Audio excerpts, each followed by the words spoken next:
Bem-vindos, grande entrevista hoje com um convidado muito especial, o reitor da Universidade Politécnica e presidente do Fundo Nacional de Mecanismo Africano de Revisão de Pares, MARP, geriu o Fundo Bibliográfico para a Língua Portuguesa em Moçambique, Lourenço Joaquim da Costa Rosário, figura de referência de renome a nível nacional e internacional como académico e intelectual.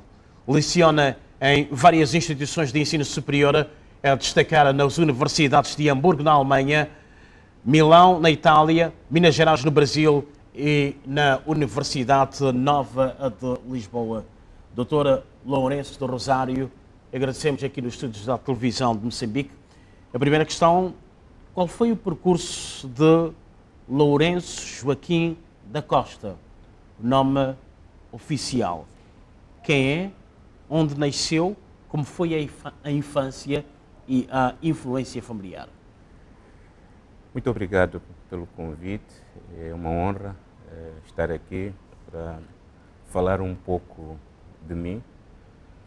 Eu nasci no dia 1 de janeiro de 1949, na Vila Açucareira de Marromeu.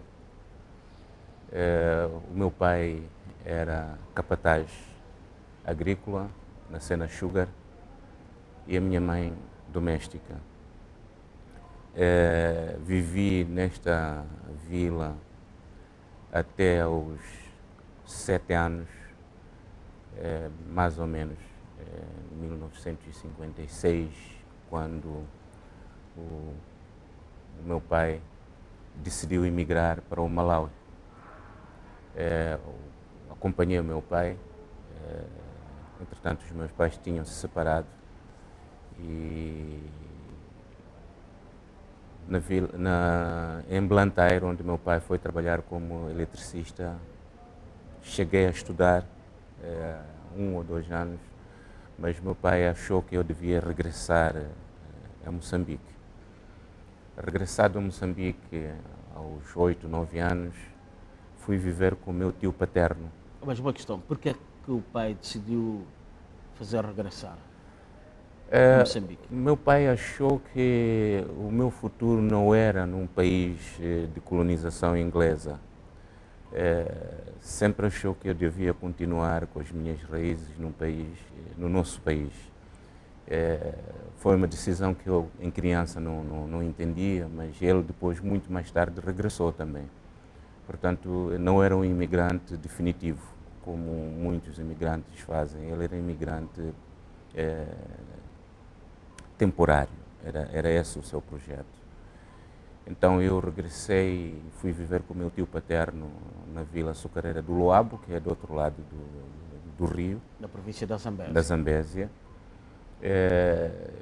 Fiz a 3ª classe e os missionários acharam que eu não devia continuar até a 4ª classe, porque normalmente os meninos da minha idade acabavam a 4ª classe e iam trabalhar para a Sena Sugar, e o meu destino era ser eletricista na Sena Sugar. Mas o padre Prosperino foi falar com a minha mãe, achou que eu devia continuar os estudos. Foi assim que traçou o meu destino. Levou-me para Climane. Em princípio iria para o GRUE para frequentar o curso de formação de professores do posto, mas chegados a Climane fui desviado para frequentar o seminário de Bom Pastor, que tinha acabado de ser aberto nessa altura, na missão da Sagrada Família, e permaneci em Climane até aos 21 anos. Portanto, o meu percurso depois em Climane foi o estudo no seminário até o 5º ano. Depois saí do seminário, fui estudar no liceu, fiz o 7º ano no Liceu João de Azevedo Coutinho e depois fui recrutado para o Exército Colonial, onde servi até 1973. Em 73 saí aqui então Lourenço Marques, onde permaneci e formei família até hoje, portanto, com vários episódios da minha história. Portanto, em traços gerais, Marromeu, Malawi, Luabo, Climane, Lourenço Marques, com uma passagem para o exército colonial, mas é fundamentalmente isso. Qual foi a influência familiar durante este todo o percurso? Olha, foi grande. Por um lado, o meu pai, que era um trabalhador abnegado, mostrou-me que sem trabalho não se podia de forma nenhuma traçar um futuro. A minha mãe, porque os meus pais separaram-se, nós éramos 4 irmãos, separaram-se, portanto eu tinha 7 anos, tinha mais 3 irmãos mais novos e a minha mãe lutou muito para que os meus irmãos pudessem, entretanto o meu pai foi embora para o Malawi, eu fui com o meu pai, mas os meus irmãos ficaram com a minha mãe. A minha mãe demonstrou que podia lutar para que os meus irmãos pudessem crescer com alguma dignidade. E, portanto, esta é uma influência bastante importante, as duas referências. Depois, meu tio paterno foi fundamentalmente o facto dele achar que eu devia ter concordado desde o início com a abordagem do padre Prosperino, que através dos estudos eu poderia sair daquele ambiente da Vila Açucareira do Luabo, onde as pessoas saíam da 4ª classe, iam trabalhar para a Sena Sugar, casavam, tinham muitos filhos, etc., e ficavam por aí. Portanto, foi uma influência bastante grande. Nós somos uma família bastante grande, numerosa, a família, quer da parte dos Rosários, quer da parte da minha mãe, Serrão de Sousa. Portanto, toda ela praticamente ficou por aí, não é? Então, este meu percurso de ter avançado foi essencialmente a influência não só do padre Prosperino, mas o encorajamento do padre Prosperino. Fica uma mensagem a alguém da família que acompanhou durante todo o percurso, uma mensagem de agradecimento? Sim, essencialmente este meu tio paterno, que já é falecido, chamava-se Caetano da Costa Rosário, que me encorajou bastante e mostrava-me sempre aos seus amigos como a exceção dos meninos do Luabo, quando eu vinha de férias e fiz o 2º ano, depois fiz o 5º ano, depois fiz o 7º ano. Portanto, para ele aquilo era como se fosse ele próprio, uma projeção dele próprio. O nome oficial é Lourenço Joaquim da Costa Rosário, mas é conhecido por Dr. Lourenço do Rosário. Por que do Rosário? Sim, do Rosário porque pertenço à família Rosário, é fundamentalmente isso. Todos nós, toda a nossa família tem ou são Caetano Rosário, Arlindo Rosário, Mariano Rosário, não tem o do Rosário. Exato. Durante o meu percurso na academia, quando comecei a lecionar na Universidade Nova de Lisboa, por algum motivo burocrático, provavelmente, passaram a chamar-me do Rosário. Eu deixei ficar o do por aí. E quando regressei, mantive este do Rosário. É confortável? É-me confortável. É-me confortável. E como chega a Maputo para dar aulas, começou a lecionar na Escola Preparatória do Noroeste? Exato. Foi, portanto, em 73. Nós fomos desmobilizados do exército colonial e, nessa altura, com 23 anos, 24, portanto, de 23 para 24 anos, procuramos empregos. Portanto, não havia muita dificuldade em encontrar empregos na altura. E a primeira oportunidade que tive não foi ir lecionar. Fui admitido no Montepio Geral, Montepio de Moçambique, a ganhar muito bem na altura. Estava a ganhar 12 mil escudos. 12 mil escudos com 14 vencimentos. E entrava para o quadro passados 6 meses. Portanto, tinha 6 meses de probatório depois. Mas depois houve um concurso para professor eventual da Escola do Noroeste, junto ao Ministério da Agricultura. Tinha acabado de ser inaugurada. E eu achei que devia ser professor. Não me pergunte porquê, mas de facto fui ganhar muito menos e tinha 10 vencimentos. Foi ganhar menos 2 mil escudos, 10 mil escudos mês. Fui ganhar 10 mil escudos, 10.500 escudos por mês. 10 meses, portanto, sem garantias, portanto, de entrar para o Estado, porque era pessoal, chamava-se professor eventual. Mas foi por vocação ao professorado? Chamemos-lhe assim, porque de facto eu senti-me mais confortável ir dar aulas do que estar no banco. Em que circunstâncias doutor Lourenço do Rosário é transferido para ser professor, na altura, na Escola Secundária Josina Machel, onde depois da proclamação da Independência Nacional foi nomeado presidente do Conselho Diretivo do estabelecimento de ensino, que na altura tinha cerca de 6 mil alunos? Sim, portanto, eu entrei em 73 na Escola do Noroeste e logo a seguir, portanto, não tínhamos ainda acabado o ano letivo, quando se deu o golpe de Estado de 25 de Abril em Portugal. E começou a haver muita movimentação dos nossos colegas, professores, e muitos professores que estavam quer no ensino secundário, quer no ensino preparatório, porque a Escola do Noroeste era uma escola preparatória, começaram a ir-se embora. Então, eu fui transferido, logo a seguir, em 74, fui transferido para o então Liceu 5 de Outubro, na altura. E ficamos confrontados com esta situação, porque aquilo eram 2 liceus, era o Liceu 5 de Outubro e era o Liceu Dona Ana. Havia o liceu masculino e o liceu feminino. Então tivemos que juntar os 2 liceus.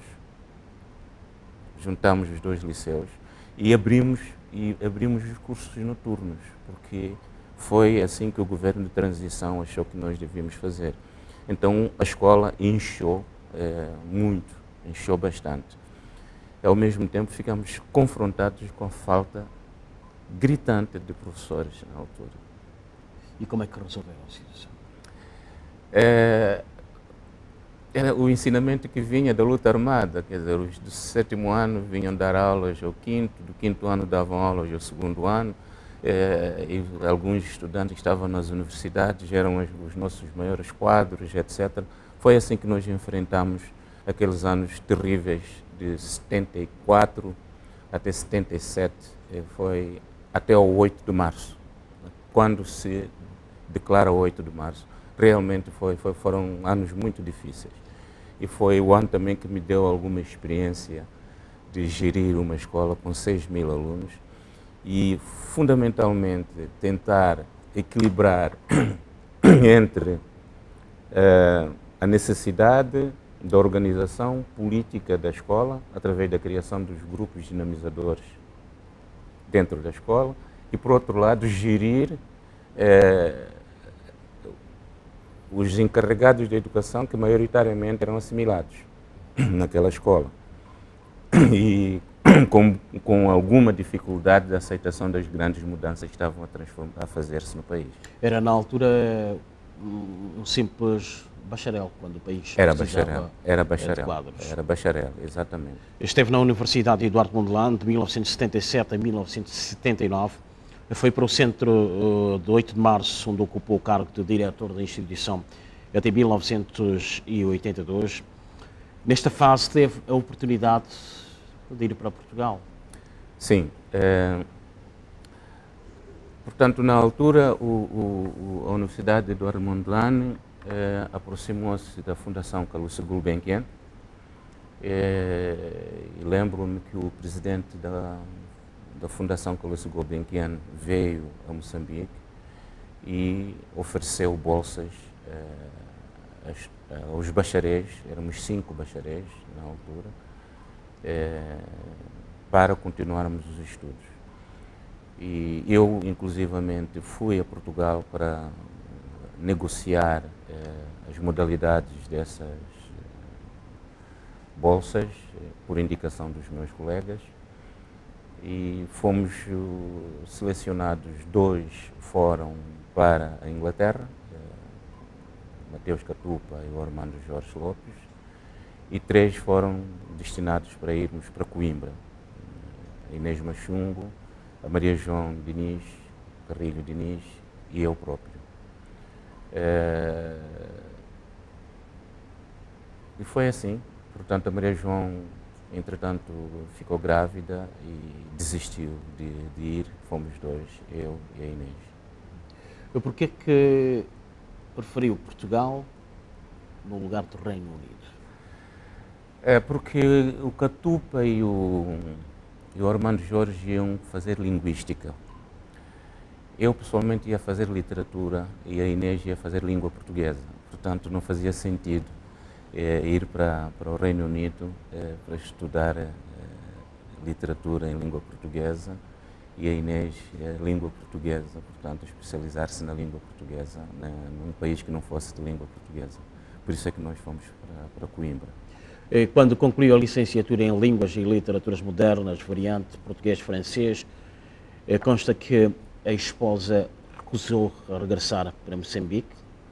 Lourenço Joaquim da Costa Rosário escreveu uma carta para o reitor da Universidade Eduardo Mondlane, na qual explicou a situação e pediu 2 meses para pensar. Entretanto, o reitor pensou que estivesse a preparar terreno para não regressar ao país e tratou de demitir. Podes-nos contar um pouco esta situação? Assim, à distância, conto com alguma tranquilidade este episódio, porque passaram-se muitos anos. Não teve alguma mágoa neste período, desta decisão? Na altura tive. Na altura foi muito difícil para mim, porque de facto tratou-se efetivamente de um incidente familiar. Foi surpreendente que a minha esposa não quisesse voltar. Ela era portuguesa, o reitor sabia disso, a minha mulher era portuguesa. Eu tinha 2 crianças muito pequenas e era muito novo ainda para poder tomar decisões drásticas, radicais. Então, achei... Tinha quantos anos na altura? Portanto, estamos a falar de 84, tinha 30 e poucos anos, tinha 35 anos. Portanto, não tinha a maturidade que teria num outro momento qualquer. E pedi que precisava de alguma serenidade para poder avaliar, porque a minha esposa, na altura, abria mão, eu podia trazer as crianças, se eu quisesse, mas ela não vinha. Portanto, não houve problema de disputa de criança. Eu queria equacionar realmente se tinha capacidade de poder levar as crianças para Moçambique ou se deixava as crianças lá, mas o reitor assim não entendeu. Depois... Na altura, quem era o reitor? Era o falecido Fernando Ganhão. Foi um momento complicado da vida do país. O país estava em guerra com a Rodésia. A Rodésia, naturalmente, começou a financiar as forças rebeldes de Moçambique. E era também a altura em que se dizia que o inimigo não tem cor, o inimigo não tem pátria, portanto, e achei que o reitor deve ter interpretado a minha carta como sendo uma forma airosa de querer sair disto sem mácula. Assim, à distância, eu não tenho nenhuma mágoa. Acho que os processos políticos têm desses episódios em que algumas pessoas acabam por ser vítimas dos próprios processos. Eu acho que fui vítima deste processo, por isso é que regressei. Se derem a oportunidade para perdoar a alguém, a quem perdoaria? Não há nada a perdoar. Não há nada a perdoar? Não há nada a perdoar, porque acho que eu, quando regressei em 94, tive uma longa conversa com o presidente Chissano, a quem expliquei este episódio. Já tinha explicado antes, em 89, quando a primeira vez vim conversar com o então reitor da universidade, o Dr. Rui Baltazar, que me reintegrou na Universidade Eduardo Mondlane. Aliás, foi um processo muito interessante, porque o professor Narciso Matos era secretário da célula do partido dentro da universidade e teve uma viagem pela Europa e telefonou-me e disse que queria hospedar-se em minha casa para conversarmos. E foi ele que me convidou a regressar a Moçambique, porque tinha esta missão por parte do presidente Chissano para regressar. Portanto, isso em 88. E naturalmente eu vim em 89, conversei com o reitor e ele disse: o reitor demitiu sem nenhum processo disciplinar, portanto você é quadro da Universidade Eduardo Mondlane. Mas antes, o Dr. Lourenço do Rosário aproveitou a viagem do presidente Samora a Lisboa, uma visita de trabalho, para falar com a antiga Ministra da Educação, a doutora Graça Machel, para explicar o que é que teria acontecido. O que é que disse a antiga Ministra da Educação? Olha, quando o presidente Samora Machel foi a Portugal, quis visitar Coimbra e quis pessoalmente conversar com o poeta Miguel Torga. E, coincidentemente, a esposa de Miguel Torga era a minha orientadora do doutoramento. Então, eu estava lá, em casa do Miguel Torga, com muita expectativa de ser recebido, se não fosse pelo presidente, mas pelo menos pela ministra da Educação, e a quem eu quis tentar, naturalmente, explicar os motivos porque fiquei. Foi isso que acabei de dizer, portanto, um episódio, um incidente burocrático e interpretado politicamente. A ministra estava com muitas reticências, porque tinha sido informada de que eu não quis regressar. Mas ela sabia do trabalho que ambos fizemos durante a mudança do Sistema Nacional de Educação. Ela fez de mim um grande colaborador, conhecia-me perfeitamente. Disse: vá lá explicar isto em Moçambique, pode ser que o entendam. Mas foi muito clara, eu ainda tenho algumas reticências sobre este processo. Só a história que vai explicar. Como é que se sentiu na altura? Um misto de desilusão, porque achava que a senhora Graça Machel me conhecia bem, mas ao mesmo tempo também essa porta aberta que ela deixou me permitia, de facto, quando em 89 vim cá ir visitá-la, já viúva, ela já era viúva, e fazermos, portanto, as pazes, digamos assim, e termos as relações que nós temos até hoje. Ao regressar a Moçambique, um dos maiores sonhos do Dr. Lourenço do Rosário na altura com o doutoramento em literaturas africanas de expressão portuguesa pela Universidade de Coimbra, foi implantar uma instituição de ensino superior em Moçambique. Está devidamente consolidada a implantação da Universidade Politécnica, que começou com a designação de ISP? Eu penso que sim. 22 anos depois, fazemos agora no dia 13 de setembro 22 anos de vida.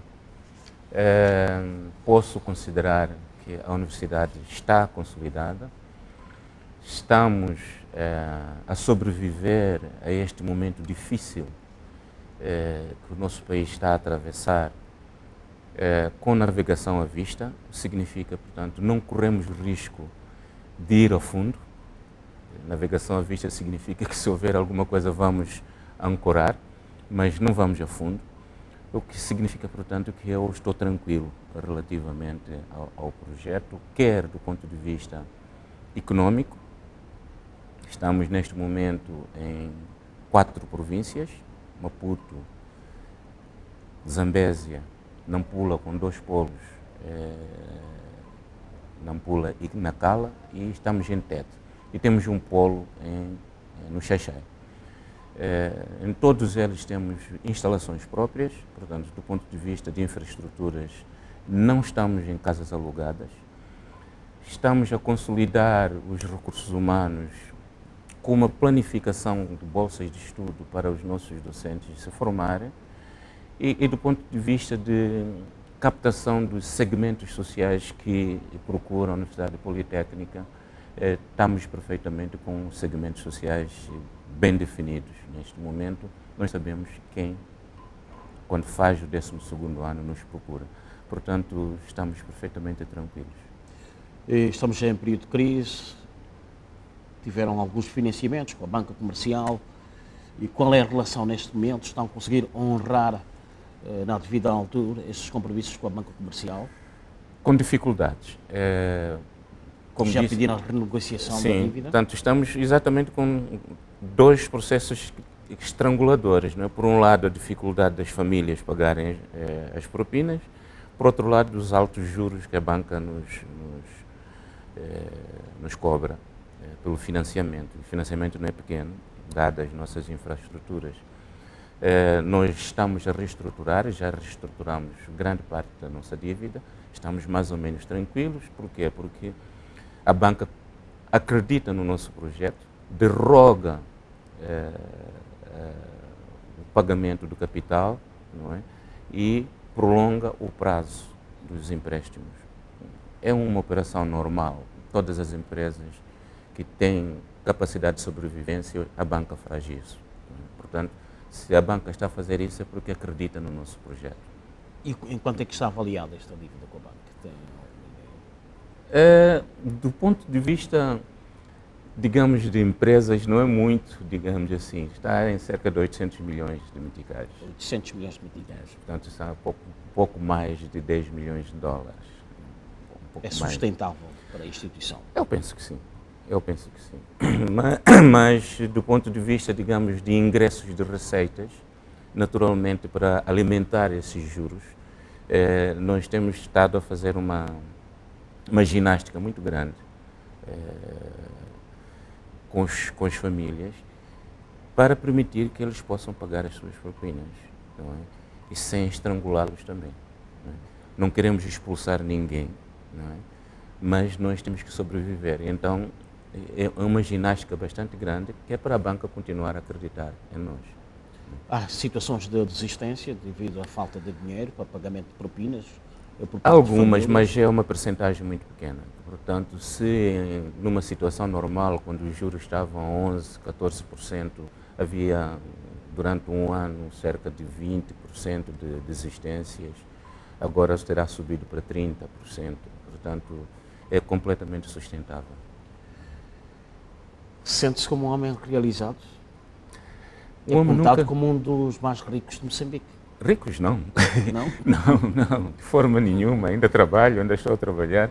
Eu gostava de saber qual é a fonte desta informação. A única coisa que me dá satisfação é que durmo tranquilo, porque o que eu tenho foi ganho sem qualquer possibilidade de sujar o meu nome nem da minha família. Isto é extremamente importante. Como melhorar a qualidade do ensino superior em Moçambique? Há muitas lamentações. Tem sido questionada a qualidade dos quadros do ensino superior no país. Onde é que se revê a Universidade Politécnica? Olha, nós, como um país periférico, sofremos muitos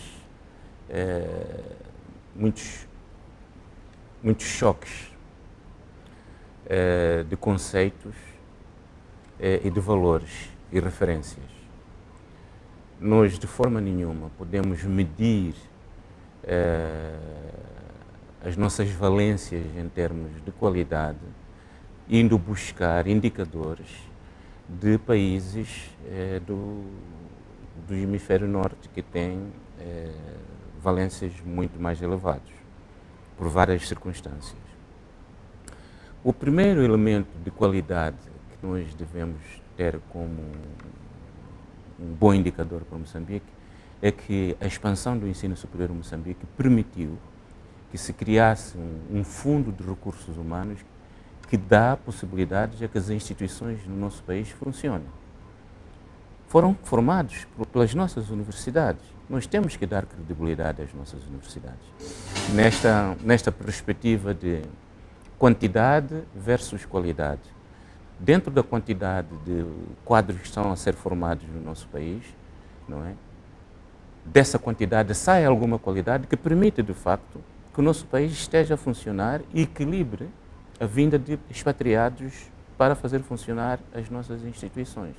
Ora, este elemento não está a ser devidamente avaliado, no sentido de que, de facto, foi importante a política da expansão do ensino superior. Esse é um aspecto importante. Por outro lado, nós devemos ter como referência, sem dúvida, as universidades do Hemisfério Norte, mas não podemos tentar ser como eles, porque eles têm um desenvolvimento tecnológico, industrial, um patrimônio histórico, etc., que nós não temos. Nós estamos a caminhar. Sem dúvida que temos que queimar etapas e vamos aprender com eles, mas não queiramos de forma nenhuma considerar uma universidade politécnica ao mesmo nível de uma universidade de Cambridge. Não é possível. Nós queremos chegar lá, mas é preciso, de facto, vamos chegar muito mais depressa do que eles levaram para chegar àquele patamar. Eu, com a minha experiência das universidades onde tenho lecionado, etc., nenhum estudante moçambicano que nós mandamos fazer doutoramentos e pós-graduações lá fora deixa ficar mal o nome das universidades que os formou aqui em Moçambique. O que significa, portanto, que é preciso termos cuidado quando falamos que não há qualidade. Sem dúvida que há qualidade e há também má qualidade. Mas o tempo é que vai dizer quem é que está a fazer com que o ensino superior seja do Banengue, quem é que está a fazer com que o ensino superior em Moçambique seja capaz de levar Moçambique para frente. Onde é que a Universidade Politécnica se situa? Não somos de um Banengue, de certeza. Ok, vamos falar da situação política em Moçambique. Qual é o atual ambiente político que se vive em Moçambique? Estável? O problema da estabilidade política em Moçambique é sempre periclitante. Estamos a entrar num período de cronologia eleitoral e a história mostra-nos, desde 94, foram as primeiras eleições, até hoje, que há sempre conflitos pré e pós-eleitorais. E de 2009 para cá, os conflitos pós-eleitorais acabaram por se transformar em conflito político-militar. Então, eu acredito que o esforço que o Presidente da República está a fazer para encontrar uma outra linguagem de abordagem neste momento em que estamos no momento pré-eleitoral, para que não se repitam os conflitos pós-eleitorais, dá-nos alguma esperança que efetivamente isso possa acontecer. Mas, dada a minha experiência, eu continuo a ter algumas reservas, porque o Presidente da República não é o único ator neste xadrez. Há muitos atores à volta desta questão. Estás a falar da sociedade civil? A sociedade civil, os partidos da oposição, a Renamo com o seu braço armado, dentro das próprias forças de defesa e segurança, etc. O próprio Partido Frelimo, algumas forças dentro, etc. Portanto, são muitos atores, não é? Que não estão totalmente sintonizados para poder ir numa só via se houver de novo um conflito pós-eleitoral. O Presidente Nyusi disse que o país nunca teve uma paz efetiva. Pela sua experiência, já agora, acredita que Moçambique tenha uma paz efetiva que dure para sempre? Se todos estivermos embarcados neste projeto de paz? Sabes que acreditar tem a ver com análise de fatores. Se nós analisarmos os fatores que estão na mesa, que condicionam a constituição de um clima de paz efetiva. Quais são esses fatores?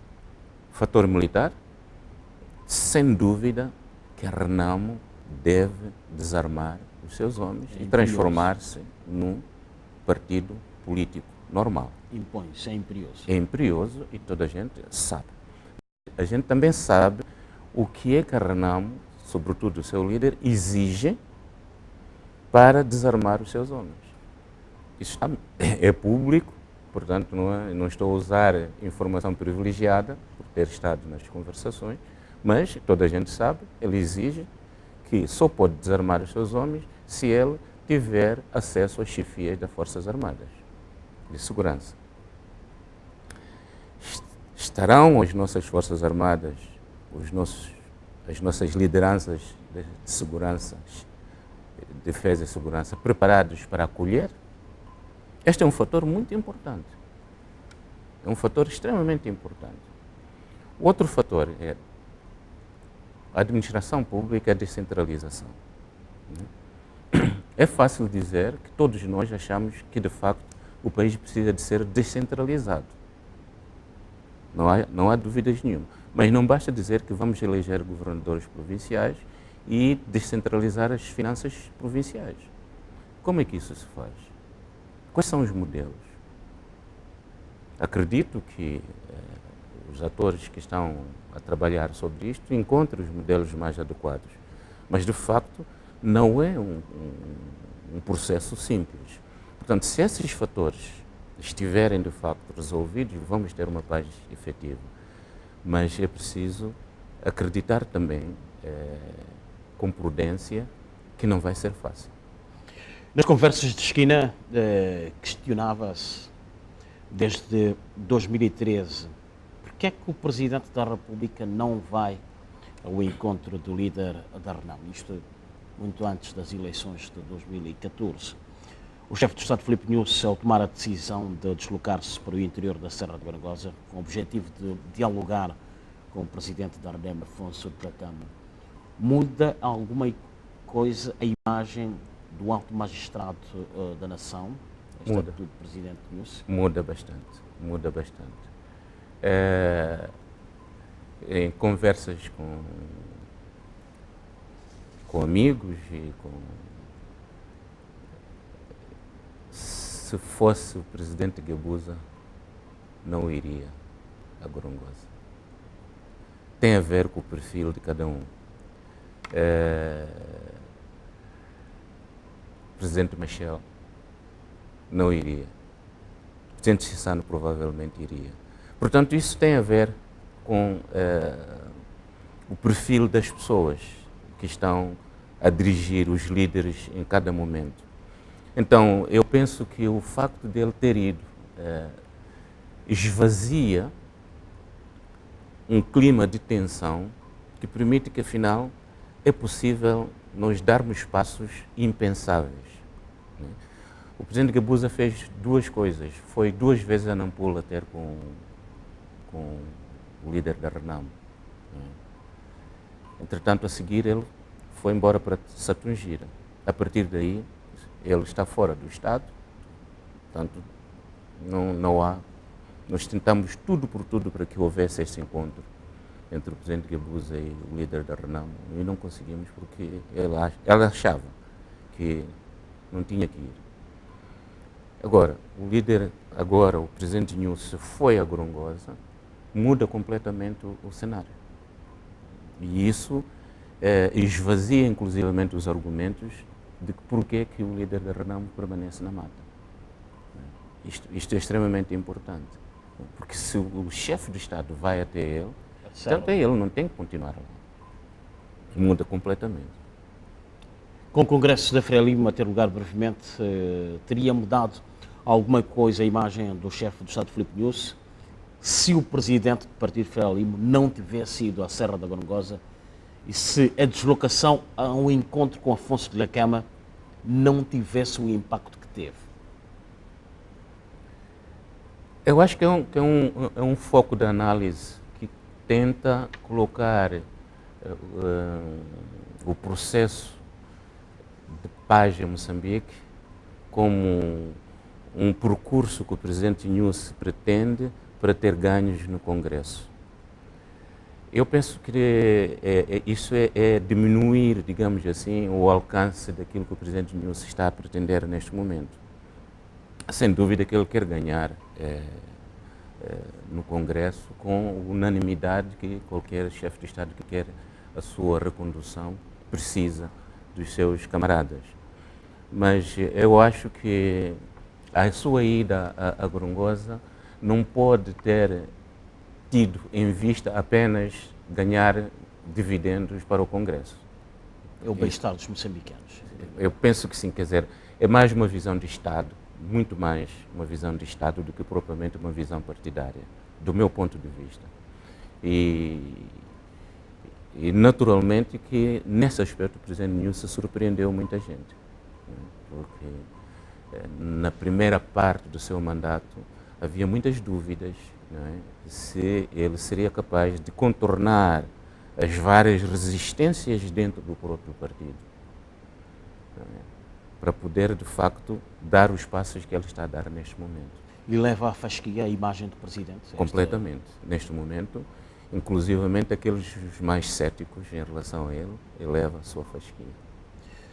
O presidente Nyusi, politicamente, como é que vai para o 11º Congresso? Bastante. Com uma nova frescura, com robustez? Basta ver a última entrevista da organização mais importante dentro da Frelimo, que é a CLIN, o seu secretário-geral, não é? Que não tem dúvidas que, de facto, neste momento há muito pouca margem. Não nos esqueçamos que foi a CLIN que forçou, quando a Comissão Política apresentou aqueles 3 pré-candidatos, em que estava também o presidente Nyusi na altura como pré-candidato, foi a CLIN que forçou a entrada de novos candidatos para a nomeação, para a eleição dos candidatos à presidência da República em 2014. E neste momento é a CLIN que antecipa-se a todos e diz, não, este candidato é sem dúvida o nosso candidato. Significa de facto que não há dúvidas que ele levou a sua É inquestionável que o presidente Nyusi seja o candidato. Inquestionável não posso dizer porque eu não sou membro dirigente do partido. Muitas coisas, pelo cenário. Pelos cenários, penso que é muito difícil neste momento alguém poder apresentar-se como alternativa ao Congresso para ser candidato a presidente da República. Voltando ao dossiê de paz,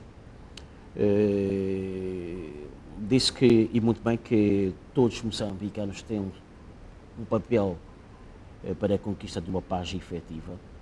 A grande questão que se coloca neste momento, se acredita que o Presidente Nunes terá todo o apoio da Comissão Política neste dossiê de paz? Esta comissão política foi esta que foi contra o encontro do Presidente Nunes com o líder da Renamo em 2015. Isso é histórico, toda a gente sabe. O Presidente Nunes encontrou-se 2 vezes com o líder da Renamo aqui em Maputo. E no dia seguinte, esta comissão política percorreu todo o país a contradizer, a contrariar exatamente essa atitude. Portanto, não sei, se houver unanimidade neste momento, é porque as pessoas mudaram de casaco. Portanto, sim. Portanto, as pessoas em política podem mudar de casaco quando quiserem. Mas, de facto, esta comissão política já teve uma posição contra a posição do Presidente Nunes. Portanto, isso é público. Não... Neste momento, portanto, se forem unânimes, se esta mesma comissão política for unânime, mudou de casaco. Se tivesse a oportunidade de estar com o Presidente da República, Filipe Nunes, e Afonso Dhlakama, líder da Renamo, que tipo de perguntas gostaria de fazer para eles neste momento?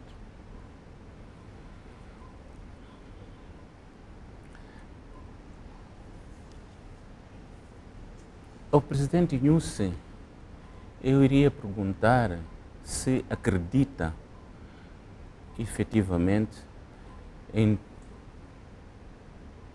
tudo o que tem conversado com o líder da Renamo, se ele vai cumprir. Porque sem dúvida que o líder da Renamo, não é, tem apresentado em determinados momentos algumas incoerências. Não é? O líder da Renamo fazia exatamente a mesma pergunta. Se acredita, se acredita que o Presidente Nunes é capaz de cumprir com aquilo que promete. Porque houve o episódio da Beira, em que ele acreditou que viria para Maputo conversar com o Presidente Nunes e a casa dele foi cercada no dia seguinte.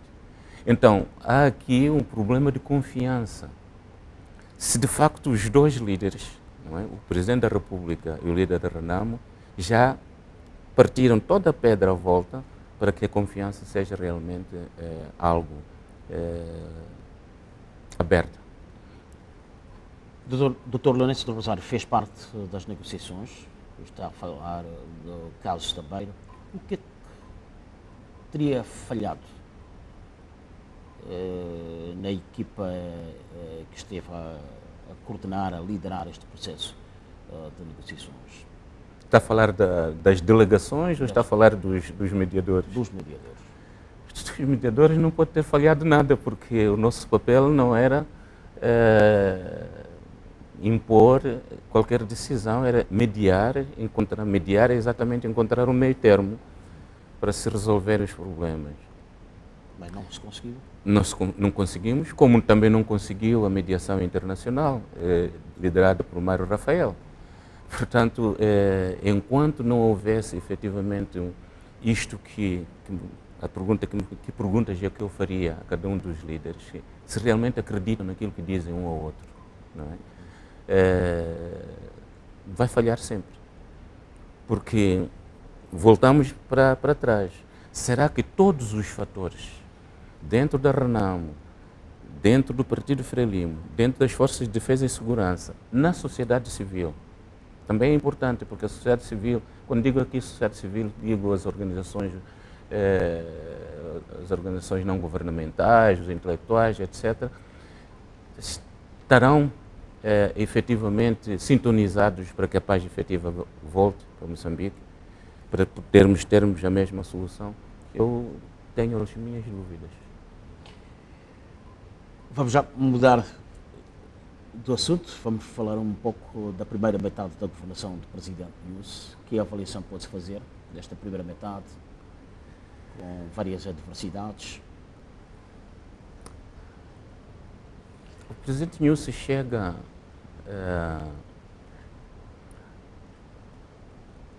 ele é investido em 2015 e herda uma situação extremamente complicada.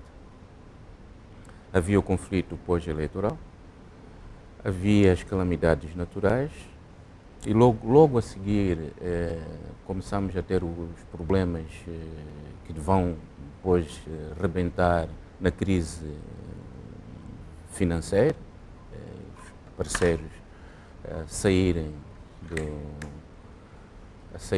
portanto, do seu apoio a Moçambique. Portanto, ele não pode fazer uma primeira metade tranquila, porque de facto os fatores negativos foram muitos.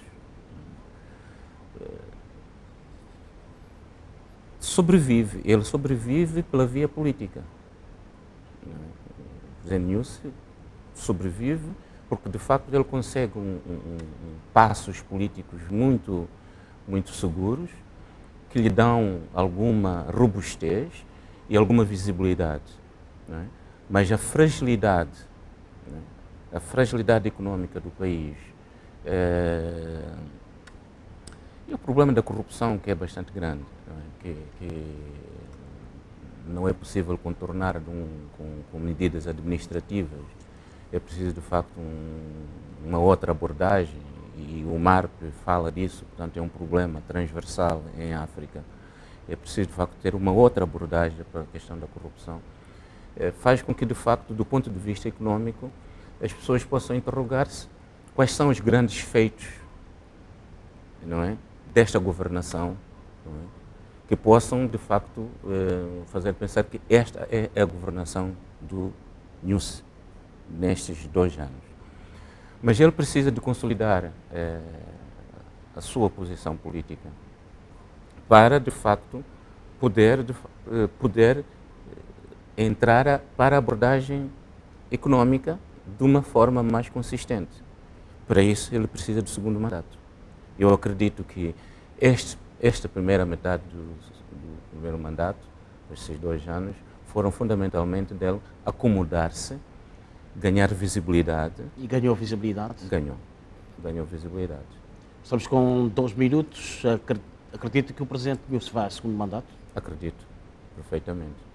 Falou aqui de um tema relacionado com a corrupção. A realização chama-nos a atenção pelo fator tempo. Que contribuição a classe intelectual pode dar para melhorar o bem-estar dos moçambicanos? Não acredito que os tribunais consigam resolver a questão da corrupção. Não é um problema administrativo nem de justiça. E a classe intelectual? A classe intelectual pode ajudar através de uma abordagem que permita a mudança de mentalidade desde creche. A educação é o maior fator para mudarmos a questão da corrupção.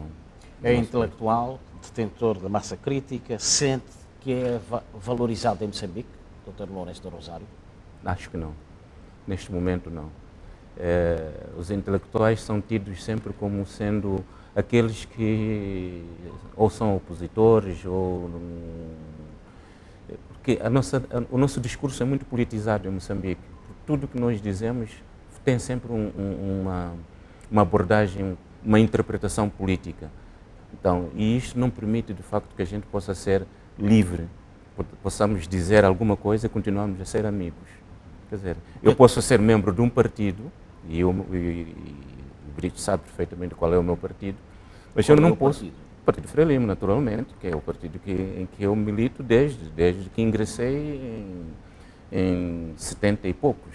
Então, mas eu posso perfeitamente ter a minha liberdade de dizer isto não está bem e aquilo não está.